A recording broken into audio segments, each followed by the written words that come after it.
Remove tax on disability pension on armed forces. Sir, एक सैनिक जब बॉर्डर पर गोली खाता है तो या तो वो शहीद हो जाता है, या यदि वो बच जाता है तो उसके शरीर का कोई अंग वो खो देता है, डिसेबल हो जाता है। इसके चलते सरकार उसे डिसेबिलिटी पेंशन देती है। ये कोई एहसान नहीं है, ये इनाम नहीं है, ये मुआवजा है, क्योंकि उसने देश की रक्षा करते हुए अपना एक अंग खो दिया, अपनी एक चीज, अपनी जीवन, अब वो एक रिड्यूस्ड क्वालिटी ऑफ लाइफ जिएगा। लेकिन विडंबना है कि आज हम इस डिसेबिलिटी पेंशन पर भी इनकम टैक्स लगाने जा रहे हैं। इस यूनियन बजट 2026 में फाइनेंस मिनिस्टर ने tax exemption on disability pension को विड्रॉ किया है, और 1922 से डिसेबल पेंशन आर्म्ड फोर्सेस को जो दी जा रही थी उस पर कोई इनकम टैक्स नहीं था।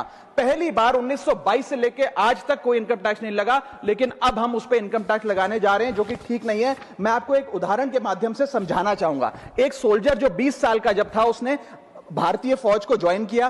25 साल सर्विस करने के बाद एक्सट्रीम कंडीशंस में उसने दिवाली बंकर में मनाई, ईद बॉर्डर पे मनाई, क्रिसमस के दौरान पेट्रोलिंग करी, अपने बच्चों के बर्थडे, अपनी मैरिज एनिवर्सरी, सुख दुख के मौके सब मिस किए। लेकिन उसने अपने सैक्रिफाइस को कभी टैक्स लैब और टैक्स एग्जेम्पशन के चश्मे से नहीं देखा। लेकिन जब ऑपरेशन के दौरान किसी इंजरी के चलते वो अपना कोई अंग खो देता है और मेडिकल बोर्ड उसे 40 से 50% डिसेबल घोषित कर देती है, तो उसके पास दो चॉइसेस होती हैं। या तो वो सर्विस छोड़ दे और पेंशन लेने शुरू लग जाए। अगर सर्विस छोड़ के वो पेंशन लेने लग जाता है तो उसकी पेंशन एग्जेम्प्ट है। लेकिन अगर वो सर्विस नहीं छोड़कर अपनी पूरी टेन्योर काम करता है, अपाहिज होने के बाद, डिसेबल होने के बावजूद भारत माता की सेवा में कार्यरत रहता है, तो उसको डिसेबिलिटी पेंशन जब मिलती है रिटायरमेंट के उपरांत, तो उस पर इनकम टैक्स इस अमेंडमेंट के द्वारा लगाया जा रहा है। सर, ये करके हम एक प्रकार से दो category of wounded soldiers create कर रहे हैं, जिसमें दर्द सहकर जो